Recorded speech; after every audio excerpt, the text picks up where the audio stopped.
Hello, today is April 11th, 2021. My name is Melanie Longoria.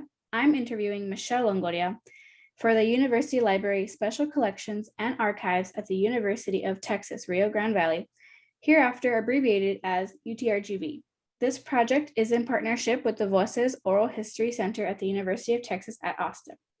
Please know, Mrs. Longoria, that this interview will be placed in the University Library Special Collections and Archives at UTRGV and shared with the Voces Oral History Center at the University of Texas at Austin. If there's anything you do not wish to answer or talk about, I will honor your wishes. Also, if there's something you want to talk about, please bring it up and we'll talk about it.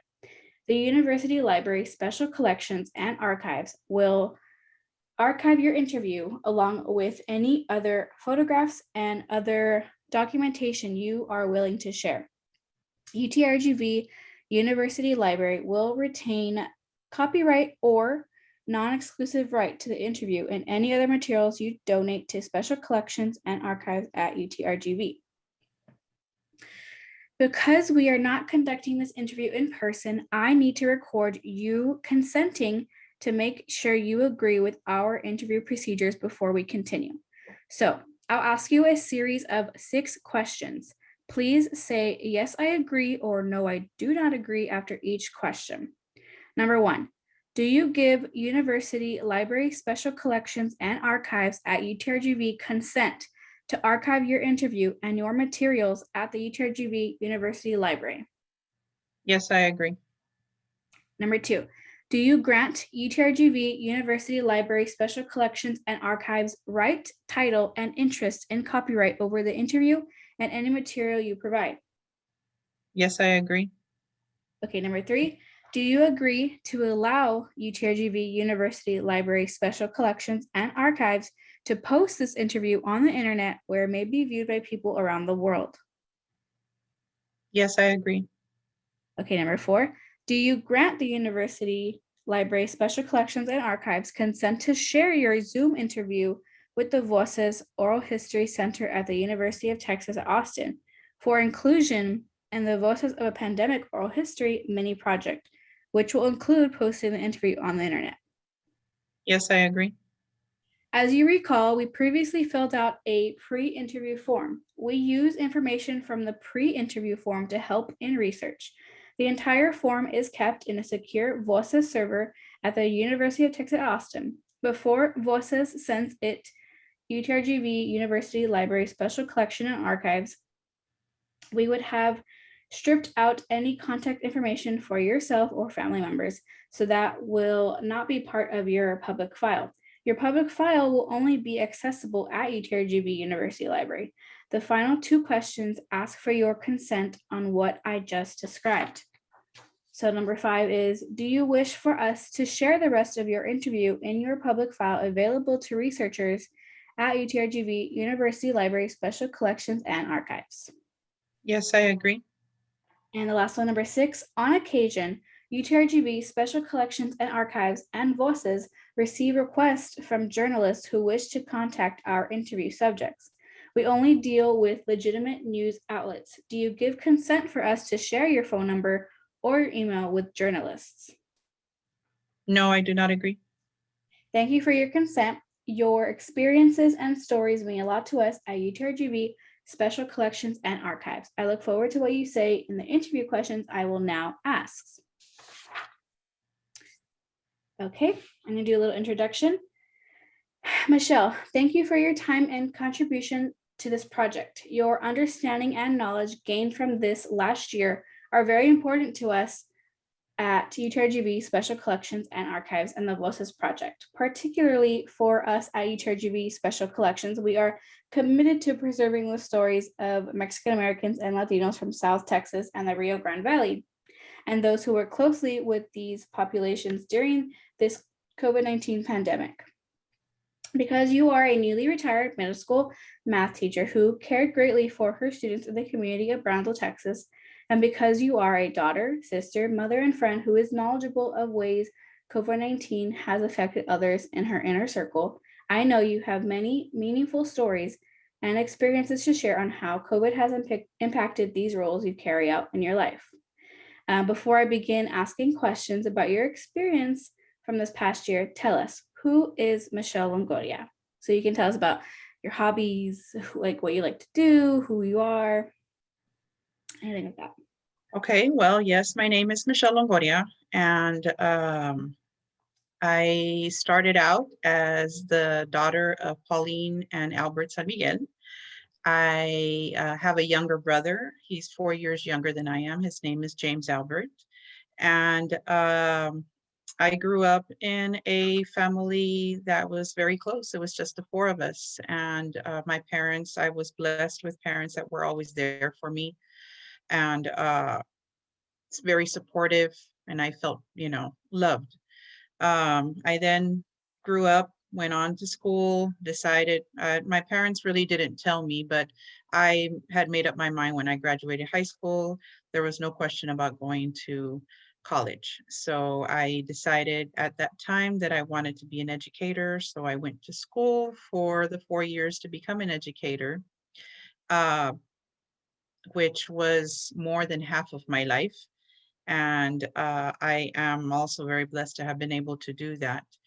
As far as a little bit more about myself, well, let's see. I have always been someone that feels that maybe my family comes first. They're important to me. I like to put them first, also take care of them, because that's the way I saw was modeled through my family. I have three beautiful daughters, Megan, Melanie, and Miranda. And I've been married. I have been married for almost 29 years to my husband, Manny. And I have my mom. My dad passed 20 years ago. I enjoy my work now, real estate also. Let's see, favorite color is purple, and my favorite foods are Mexican and Italian. My children can tell you that. That's what I like to eat. But pretty much, yeah, I'm a person who takes pride in what I do, always have. And I care about people and making sure that they're happy. But yeah, that's pretty much all about me. Okay. So for the first question I want to ask you is, when did you first hear about COVID-19? How did you learn about it? Was it through radio, TV, your children, social media, etc.? Well, I first heard about it, or it just started, it kind of started, I being in the classroom.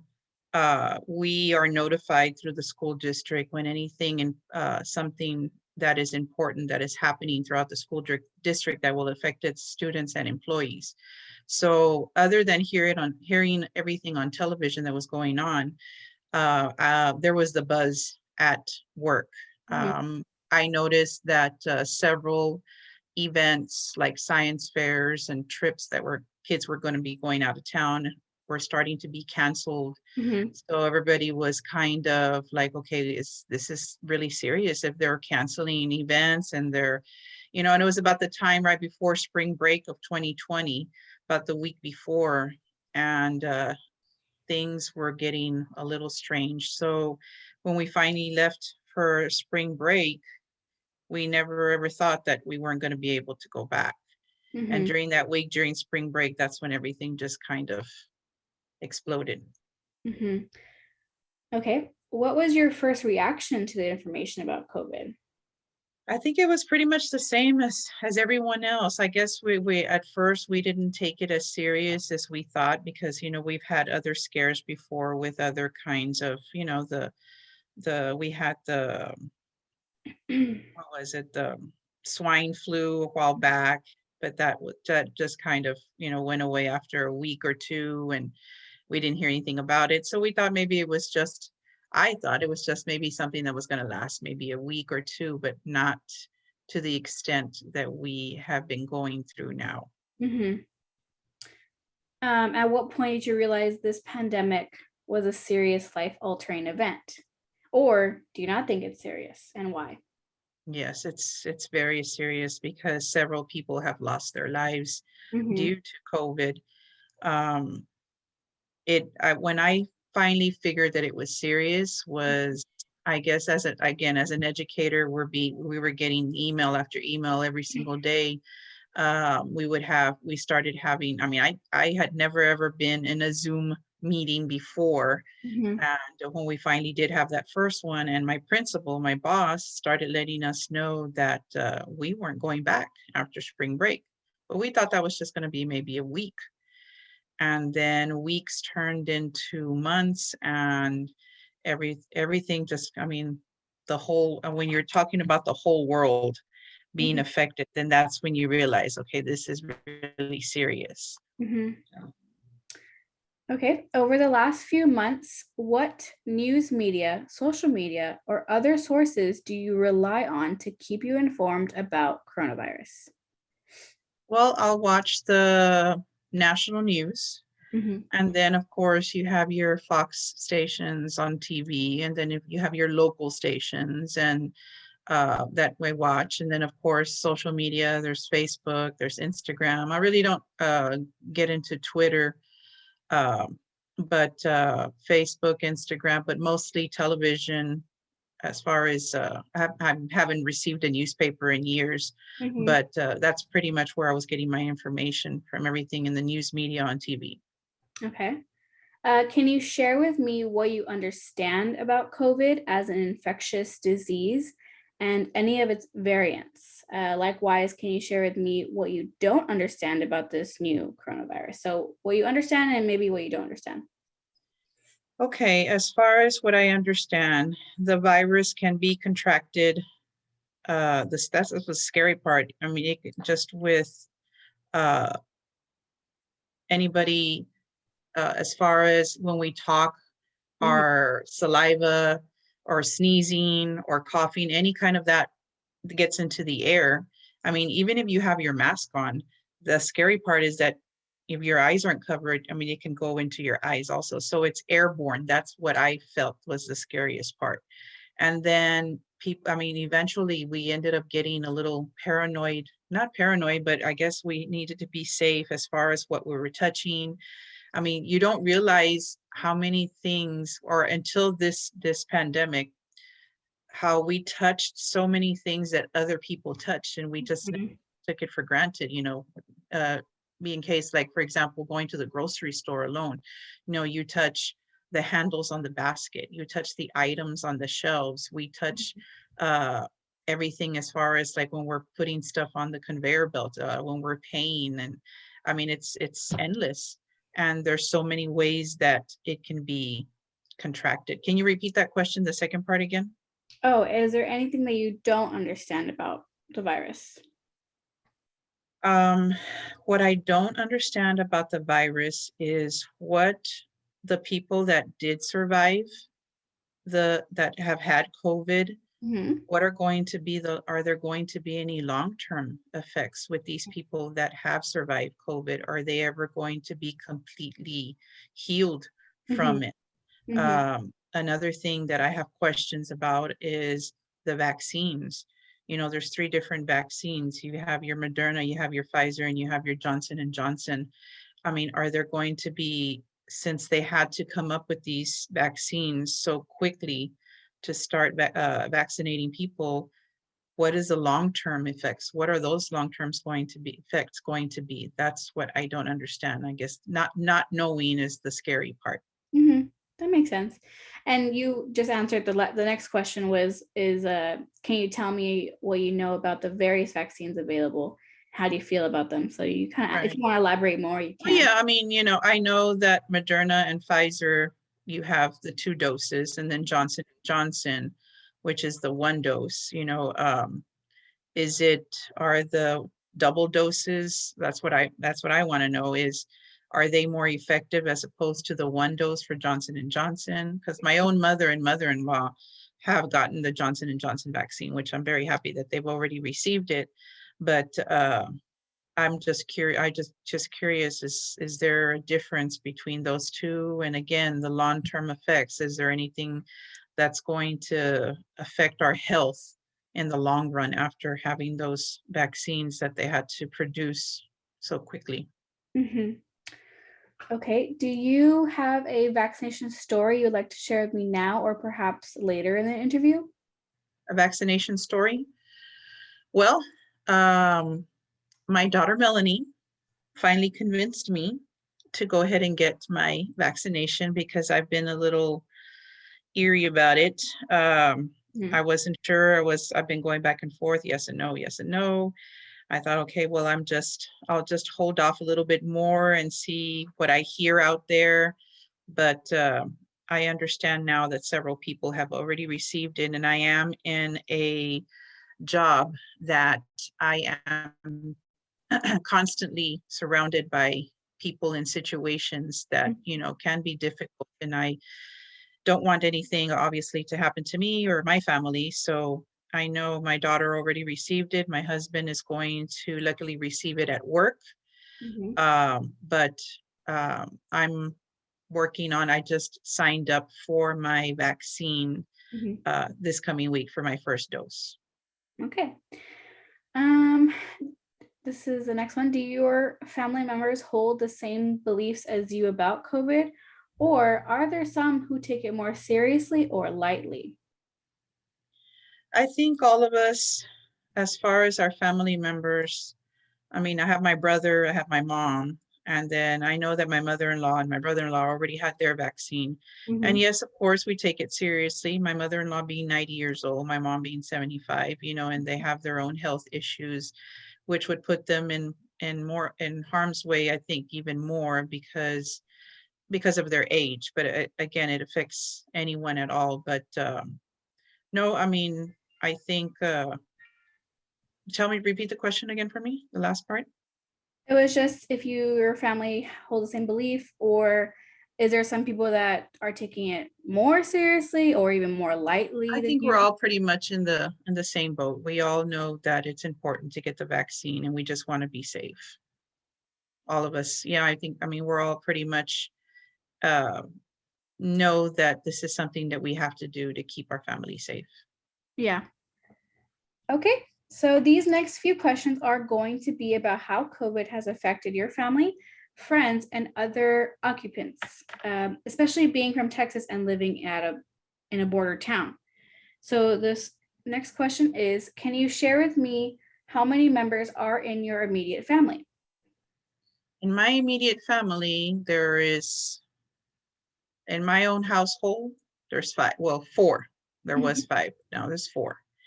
Then I have my mom, my brother, Mhm. which I consider my immediate family, and then I have my mother-in-law and my brother-in-law, which we're pretty much that's pretty much it. Everybody else, I have a bigger family, but that would be my immediate family. Okay. How did the pandemic impact family traditions, customs, and holiday celebrations? For example, did you celebrate birthdays and Christmas differently? So how did it affect just like, regular get-togethers or anything that we would do as a family together? Well, starting last March, in March is my oldest daughter's birthday, Megan. We did celebrate her birthday and we went to a restaurant and everything. Weren't even wearing masks yet at that time. But after that, it got really serious. So we had uh the following, all the holidays, 4th of July, Thanksgiving, Christmas, even this past Easter. I mean, the Easter beat last year also, all the holidays were affected because we weren't able to gather like we usually do. We usually gather at my home. We have a big lunch. Um, Again, Thanksgiving, football, watching the games, my family would come over and it was very intimate these past few holidays this past year because it was just us. I mean, I'm glad that I was able to do that, but it was not the same not having them here. I mean, we called them and everything, but obviously that's not the same. I mean, our family, it's all about the Longoria family is all about eating. Okay. And of course, most holidays, that's pretty much what you do. But we weren't able to do that. We weren't able to gather because we were afraid that we didn't want to, jeopardize anybody else's health or somebody bringing something into our home or us giving them, we don't know, especially if, we never know we're asymptomatic, if we have something. Mhm. So we pretty much just stuck to our own immediate family here that lives at my home. Yeah. So like with Christmas and Thanksgiving, like in a sense, was it a traditional, No, Thanksgiving? it's not a traditional Thanksgiving or Christmas at all. I mean, it was last year, and uh it was different. I mean, usually when we cook, like for Thanksgiving, we cook for the whole family. We set up the big table. There's like 12 of us, and it wasn't like that this time. It was kind of sad, I guess. You could tell that it was a little gloomy during Thanksgiving and Christmas, especially because it wasn't the same, Hmm. because we couldn't be together always like we always are. And I know that that's the way it was for every other family, you know, in Hmm. the United States, in the world. If they're being precautious. Yeah. Okay. If you attended any weddings, graduations, or funerals, how did the pandemic make these events different from pre-pandemic times? Well, I didn't attend any weddings, but I know that several weddings were canceled because of the pandemic, and were well, not canceled, but they were postponed. I know of a few. My cousin's son, they're just getting married this coming June because they had to cancel everything due to the pandemic. Funerals, unfortunately, I did have to attend a couple of funerals because of COVID. They did.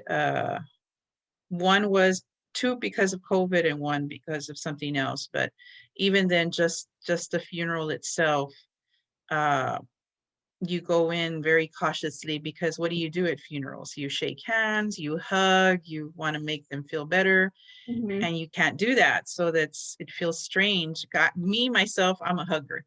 I always have been. So it was difficult. I felt like I didn't give what I needed to give to the person that needed it at the time, that they're crying. So um it was the funerals were difficult. I made sure that my mom didn't go. I went. My husband went also, but because they were close family members. Yeah. But yeah, it was strange. We had to wear gloves. You had to wear the mask, make sure you sanitized, kept your distance, and so on, which is strange during a time, especially during a funeral, when you want to console the person that lost a loved one. Hmm. Okay, next question. Um, have you and your family traveled at all during this past year?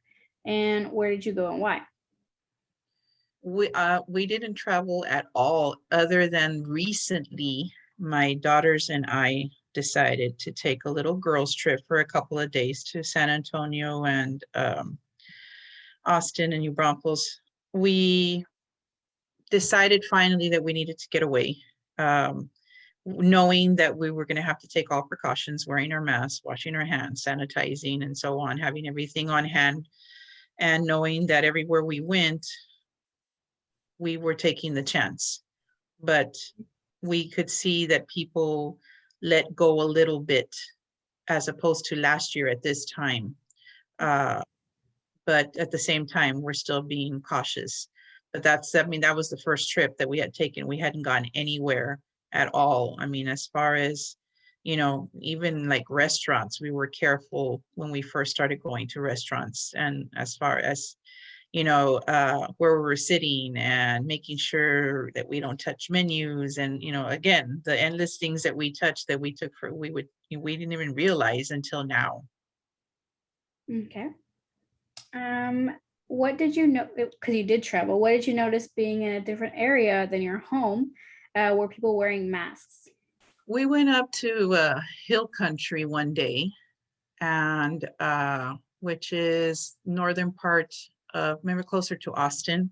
Hmm. We went to Fredericksburg, and my daughters and I noticed that several people over there in the northern part of Texas were not wearing.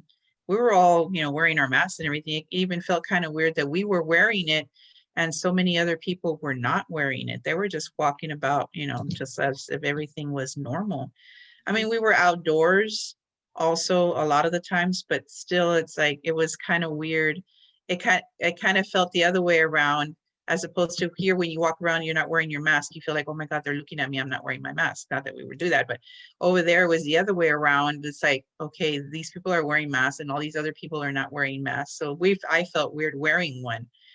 But yeah, so I noticed the traveling part there, as the northern part of Texas, Mhm. they're not as strict or mandating the masks Yeah. as opposed to down here, because here in Brownsville, you can't go into any kind of business. It right away, as soon as you walk up to the door, it says masks required, whether it's a, you know, a grocery store, a restaurant, anything, you have to be wearing a mask to go inside. And it wasn't like that over there. Okay. So how did you handle trying to be safe when going out besides like, masks and Well, yeah, I mean, we, like you said, we did wear the mask. We tried to wash our hands as much as possible. We were all had hand sanitizers in our purses. We had hand sanitizer wipes. We made sure that we weren't in too much of a crowd area. Mhm. So we were cautious, and a lot of the places up there also were cautious. They don't let you wait inside restaurants. When we went up there, when we went to different restaurants, you had to wait outside, or you had to wait in your car. So I mean, those were some of the things that we were still doing in order to be safe. Okay. Next question. So, in your pre-interview, you mentioned your husband is a youth care worker for Southwest Keys. Can you share with me a little bit about his job and how he is doing in his job during during this pandemic? Well, I know that recently, in the past couple of months, well, okay, Southwest Keys is a program where migrant children or immigrant children are coming in from the border from other countries, and they're coming in by themselves with no families or parents or anything. So they are put into these homes. That's what they call them, casas. And they are taken care of there until they can find the family members that are here in the United States. Mhm. Well, during that time, while my husband's been working there, at the very beginning last year, uh, they weren't letting anybody in anymore as far as children were concerned. So the numbers really went down as far as the number of kids they had in their houses, because there's several houses here in the valley. And so he ended up having to work from home. So they were doing like modules and training programs all day long, 8 to 5, as opposed to being in the house, since there weren't many kids. So his job was affected. Luckily, several people were let go because the numbers were down, but luckily he was not. So they continued, they kept him on, they kept several employees on, but several were let go. And he recently went back a few months ago. They called everybody back. Mhm. And now that he's back, well, they have all these precautions. He has to wear the full blown, the mask and the face shield and the whole thing from top to bottom all day long. Mhm. And so they have recently had a large number of children coming into the United States, and their numbers have gone up quite significantly. And these children come in and they're scared. They have no family here, so they have to tend to them. So that he's considered what they call a youth care worker. And he will, I mean, some of the kids are, they're like at different stages. Like some are the ones that barely come in, so they put them in a certain part of the house. The ones that have been there for a while, they put them in another part of the house, but they try to keep their daily activity. They have school teachers there teaching them. They get breakfast, lunch, and dinner. They have playtime outside. So they try to keep their life as normal as possible for them while they're there. They're well taken care of. They're given clothing, hygiene supplies. They are to bathe every single day. So like I said, they're well taken care of. So that's what he's been doing for the past couple of years. But yeah, it's been a change for him as far as his job is concerned, because they went from a certain amount of number to nothing, and Mhm. now they're overflowing with children with the situation that's going on right now at the borders. Mhm. Okay, you also mentioned you have children. Can you tell me how old they are? I have three daughters. I have Megan, she is 26 years old. I have Melanie, she is 21, and I have Miranda, that is 17. She's still in high school. Megan's already graduated. She's off on her own. Um, she lives in McAllen, and then I have Melanie, who is in college right now, a junior in college, and she still lives here with me. Then I have Miranda, she's a junior in high school, and she's been affected also with her schooling. She's doing remote learning. She's not doing face-to-face in class because of COVID. Mhm. Okay. Well, the next question, because you already answered this one, but the next one was, are you in or any in college? And how do you think their school is handling this pandemic? So for the one that's in college. For the one that's in college, yes. I happened to be in college last year also during the time that the pandemic started, because I was getting my real estate license, and my daughter also was attending school. So the university just completely closed their doors and went total Zoom remote Mhm. learning. So that's pretty much what it's been like for this past year. I Mhm. finished my real estate classes through Zoom classes, and my daughter has been attending college through Zoom also. Just recently, this semester, she's been attending a few classes face to face. Okay, you said your oldest has moved out. Do you worry about them more so because of the pandemic? Why or why not? Well, yes, obviously I do, but I mean, I put her in God's hands, and I know, I mean, she's an adult. She's 26 years old. She decided to move up to McAllen for certain reasons, and she knows. I mean, I'm always telling her, just make sure you're careful, make sure you're washing your hands, make sure when you go out, you're wearing your mask, and but she's aware. She knows. I mean, she's an intelligent young lady. She knows what she needs to do. Mhm. Okay, and your youngest is in high school. And you said she's been doing classes online. Yes. Yeah, they have their she goes to Pace Early College High School, and they have been this past school year. Well, actually, they finished off remote learning, everybody 100% last year through remote learning, and they started off this year the same way. And little by little, right now they have the choice. If they want to do face to face, they can go on campus, or Mhm. they can choose to do remote learning at home. Some of it's called asynchronous, meaning like they're working on their own, kind of like an independent study. But I feel my daughter has enjoyed it and she's doing well. Um, Obviously, it's easier for a teenager just to get up and get in front of the computer, right? And then do all their work and everything, as opposed to having to go into class face to face. But from what I understand, the students that are doing remote learning and the students that are doing face to face, they're doing exactly the same thing. The students that are on campus are sitting in front of a laptop, just like my daughter is here at home, doing exactly the same thing. So I understand some parents have to send their children to school, but if I chose to keep her at home for safety purposes, and especially if they're doing exactly the same thing as if she were to be going on campus, I just chose to keep her here at home. Okay. So these next set of questions will be about the end of your teaching career and the start of your new career and how COVID affected it all. So the first question is, how long did you work for BISD, which BISD stands for Brownsville Independent School District? I worked for BISD for 29 years. I started off as an elementary teacher. My first 4 years were at Morningside Elementary. I did fourth grade the Mhm. first 4 years, and then I moved on to middle school at Oliveda Middle School here in Brownsville. I did 16 years there, and then I did another 10 years at Manzano Middle School. And during the middle school years, I did sixth grade, seventh grade, and eighth grade math. Nice. Okay. Oh, you answered the next question. So the next question was, what schools did you teach at? And then the next one was, what subject did you teach? Right. But you can answer this part. Why did you choose that subject?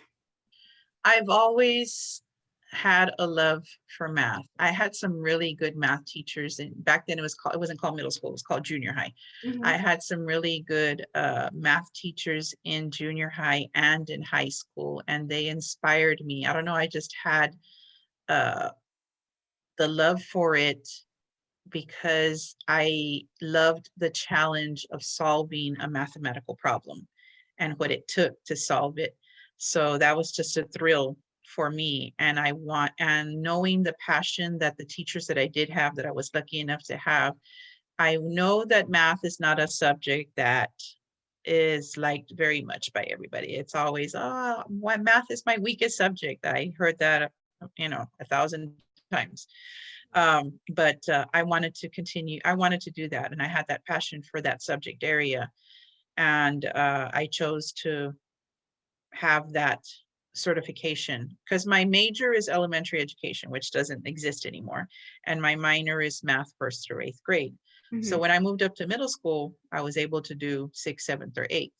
And when I started, like my fifth year teaching math, I loved it. I loved seeing the light bulbs turn on in my students when they like, oh my gosh, I finally got it. Now I understand. It was just like, wow, I took that to heart because I know the effort that it goes in and the frustration that students have when Mhm. they would go into my class and not understand how to do something. When they finally did get it, I could see the happiness and the joy of a student finally understanding how to do something when they never did before.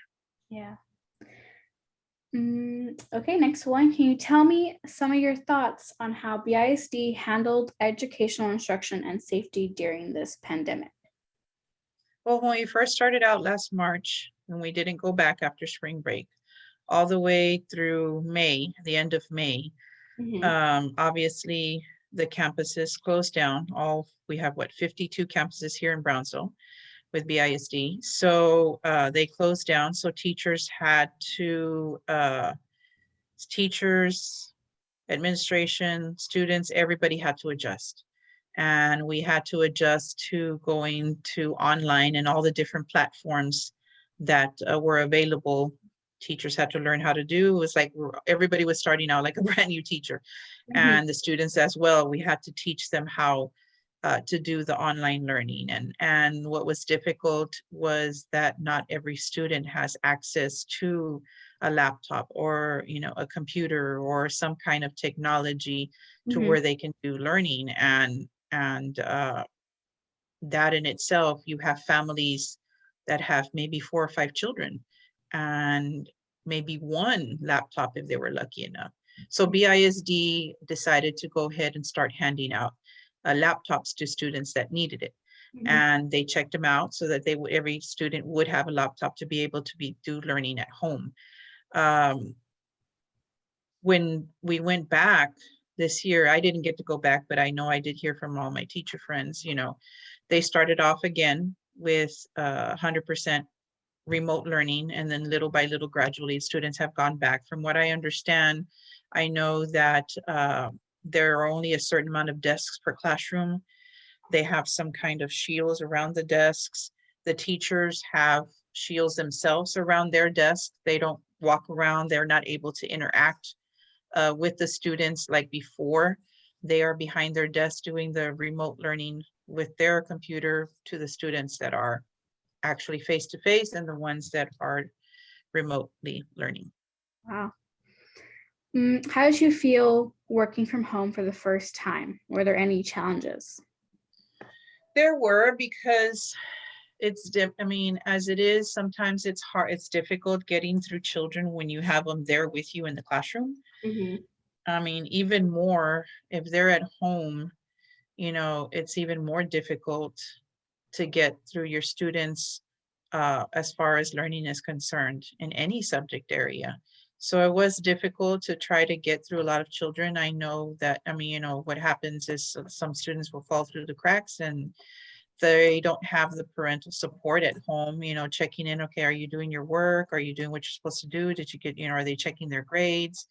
Not every child has that. Mhm. So I felt that a lot of students started the new school year this past year with a lot of gaps in learning. And I think those gaps have even gotten larger because it's not the same being in the classroom as opposed to, it's not being in the classroom with the teacher there helping you. It's so much more different than having a teacher right here in front of you and on the computer. It's not the same. Yeah. That interaction some students really need. Yeah. So it wasn't like you knew like it wasn't like the best. It's not the same. It wasn't the best, yeah. But we had to adjust, we had to accommodate because what could we do? I mean, they needed to have some kind of learning going on. So obviously it's not the same, it's not the same quality, Mhm. but everybody had to adjust. Mhm. Okay. Explain to me other ways COVID affected your last year of teaching. Is there any other like stories? Um, yes, it was I had 160 students, Mhm. okay, last year. And I had to make sure that I called every single student to make sure that they were logging on, Mhm. making sure that they were doing what they had to do as far as work is concerned, making sure if they had any questions or needed any help, they could text me or they could call me or whatever it is that needed to be done. I had to make them aware that I was still there for them. Mhm. And obviously, parents appreciated that because they were going through their own difficulties themselves with Mhm. their own life. So that was hard. But we made it. We made it through. We took it day by day, and eventually the school year ended. But it wasn't the same because this was my last year and it was difficult to end the year the way I ended it because this was the first set of students in 29 years that I didn't get to say goodbye to. Mhm. Yeah. And then what role did the pandemic have in influencing your decision to retire? Because like, did you decide to retire before everything happened, or did the pandemic really like push you to retire? No, I mean, the pandemic had nothing to do with my retirement. I had already decided when I found out that I was eligible for retirement.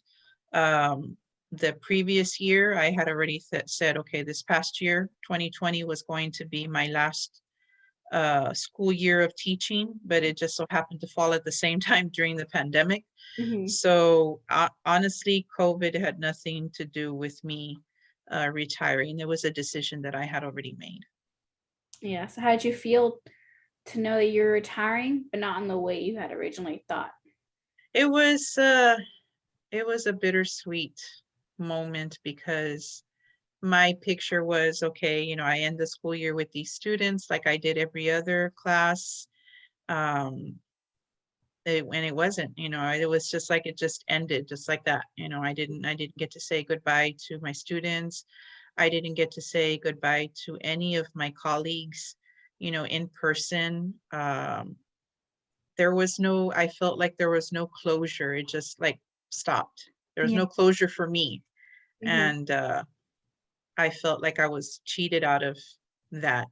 And I know that I'm not the only one. I mean, several people have gone through their own things, but I felt as an educator, my last year, I wanted to end on a good note and it didn't end on a good note, unfortunately, but it is what it is. And I had to, get over it and move on.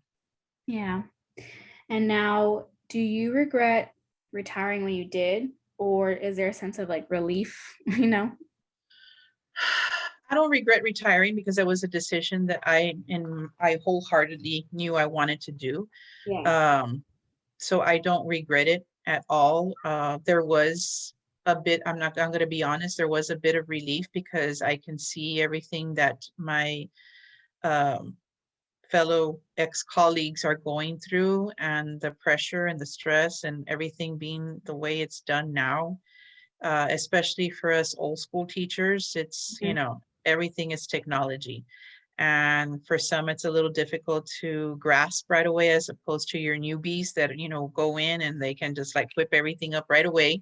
Mhm. And for us oldies, it takes a little bit longer to finally figure out how to do everything. I mean, I've seen my friends with like, they have a laptop, they have a screen, they have like 3 different screens, and then all these different things that they have to do. It's like, it's crazy.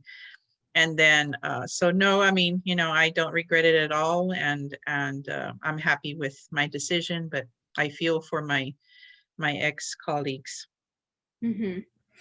things are now. Yeah. Okay. Can you tell me about the reason why you decided to start a new career right after retiring from teaching? I've always wanted to go into real estate, and I figured that that's what I was going to do after I retired. I mean, when I retired, I was 51 years old, so I'm still young enough to start a new career. My plan was never just because I'm retired, okay, I'm done. I mean, I still wanted to live a full life and have a purpose as to what I want to do with my family and my future and my career. So Mhm. that was my plan, to do real estate right after I retired. So that's why I went back to school, got my real estate license, and here I am now. So no, I have no regrets in doing what I did, and the reason I did it. Okay. And what influenced you, if there is any influence, to become a realtor during this time? I'm not gonna lie to you, it has been difficult to, I came in a time that was not a normal time as far Mhm. as being a real estate agent, because with a real estate agent, there's a lot of networking, getting to know people, meetings, uh, gatherings, you name it, so that people can mingle, meet each other.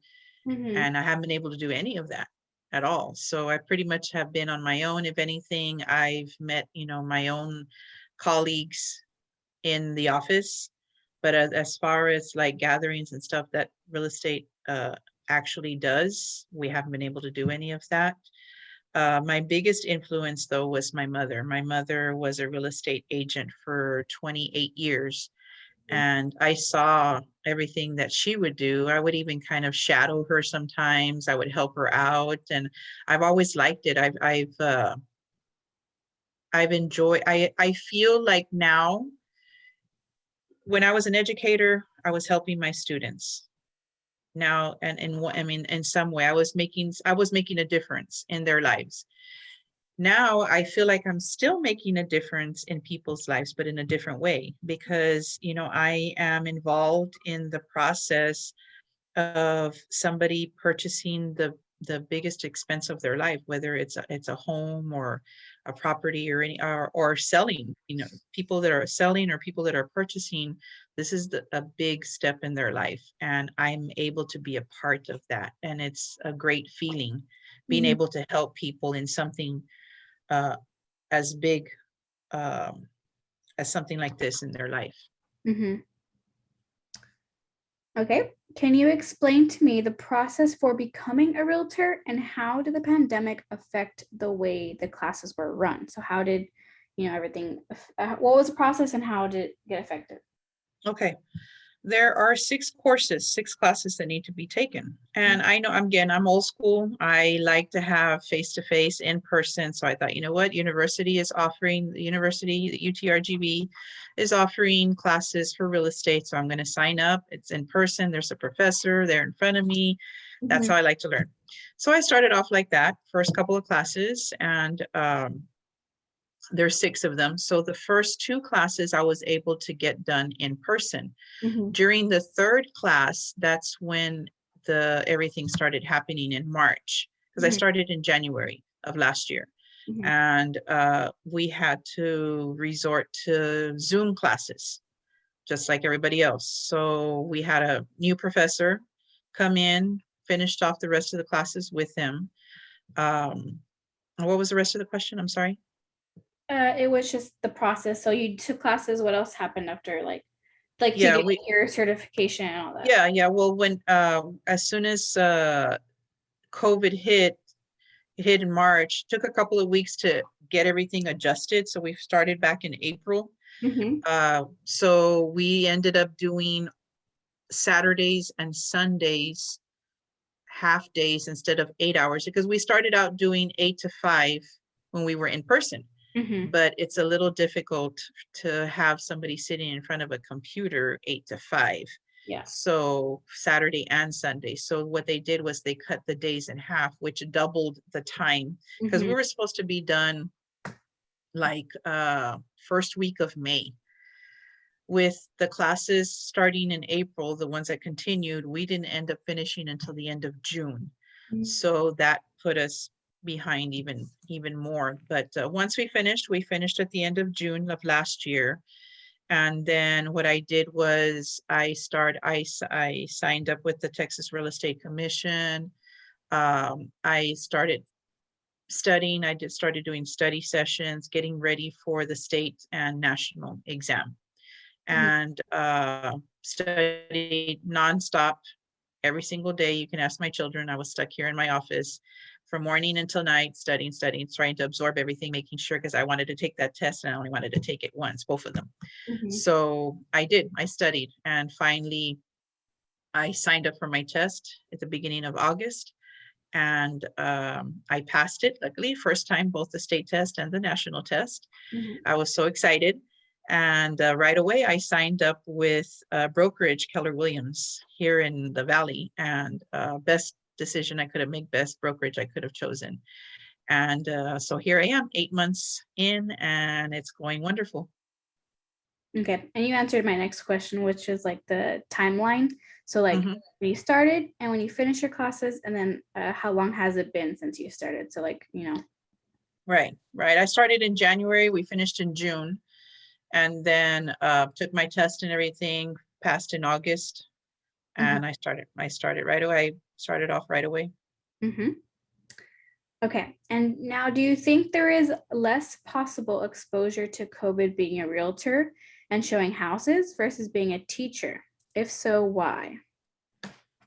Is there less possible exposure? Yeah. Well, obviously, being a teacher now, there's not really an exposure if you're sitting behind a desk behind a big plastic thing, or at home doing the classes for your students, as opposed to being in the classroom with all the students, all the time, 160 students going in and out throughout the whole day, touching everything.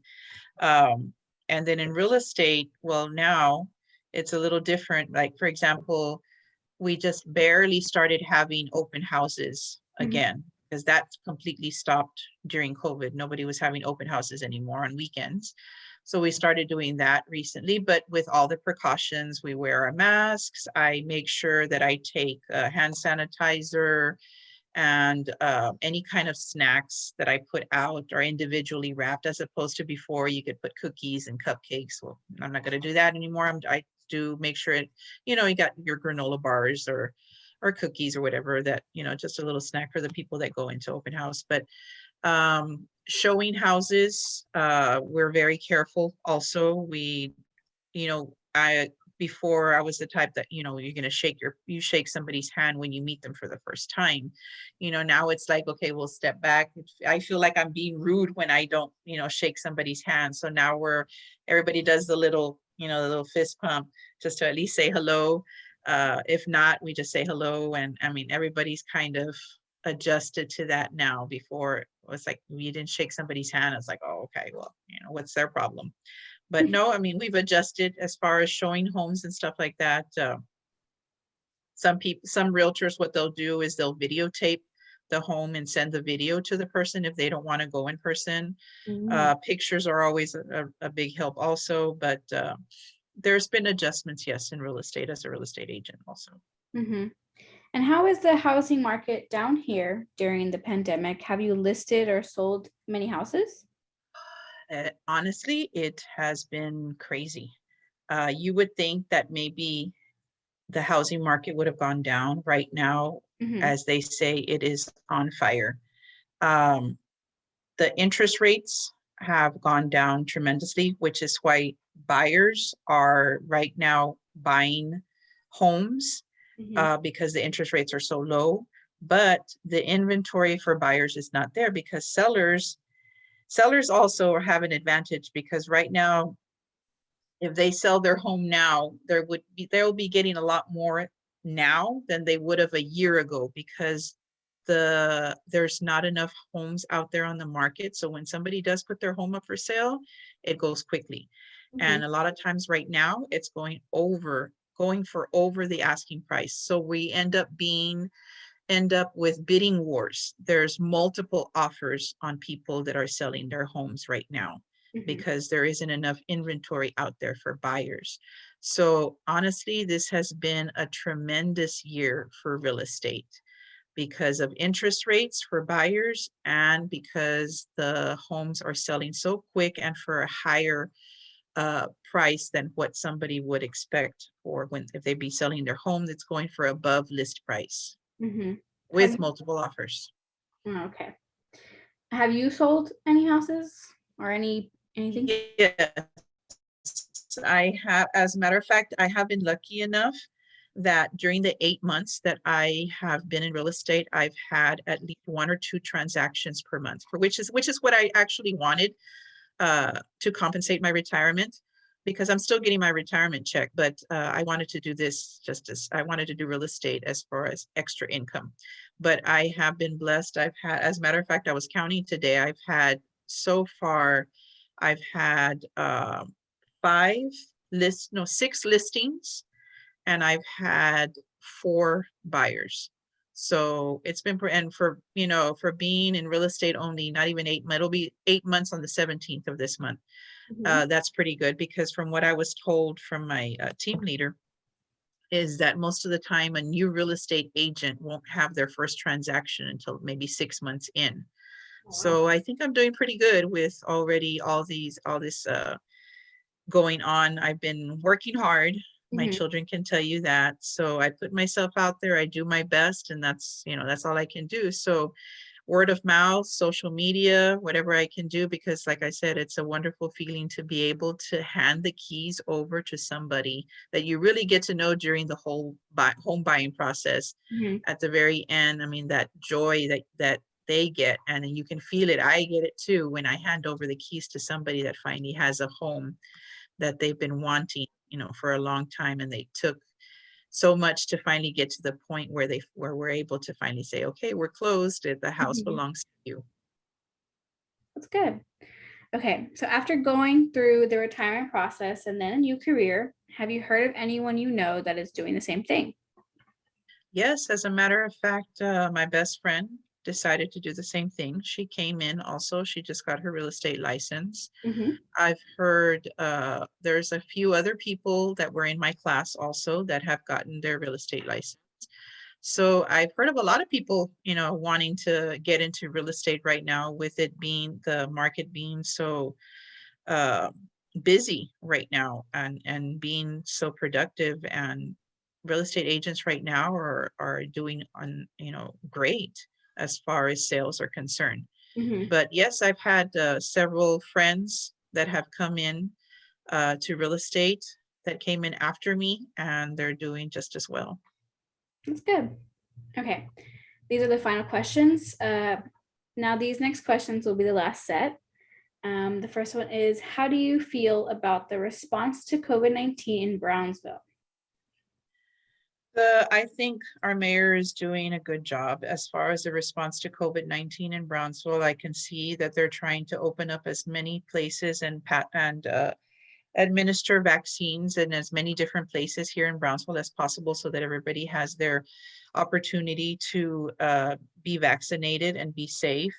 I know that any kind of business that you go into right now, whether it be a restaurant, grocery store, the mall, wherever you go, they're still mandating the masks, even though Texas is now a state where masks are not required, but local businesses and everyone around here in Brownsville itself are still being safe and cautious. Mhm.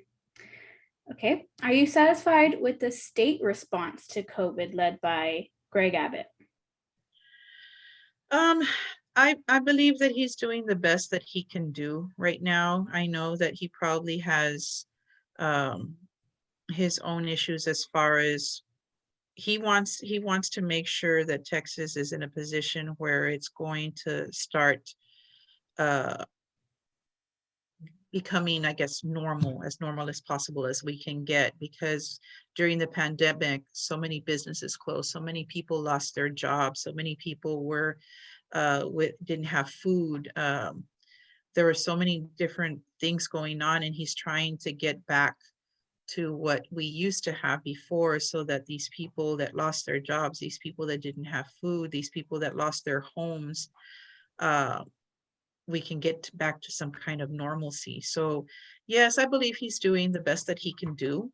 But again, it all comes back to us being careful and cautious with this pandemic. I mean, it's something that everybody went into blindly, not knowing what was coming next. So if he feels that Texas needs to, I mean, Texas can be 100% open and everything and not mandating the masks anymore, that's his decision. But then it all comes back to what we feel and what we do. It's Mhm. our choice. Yeah.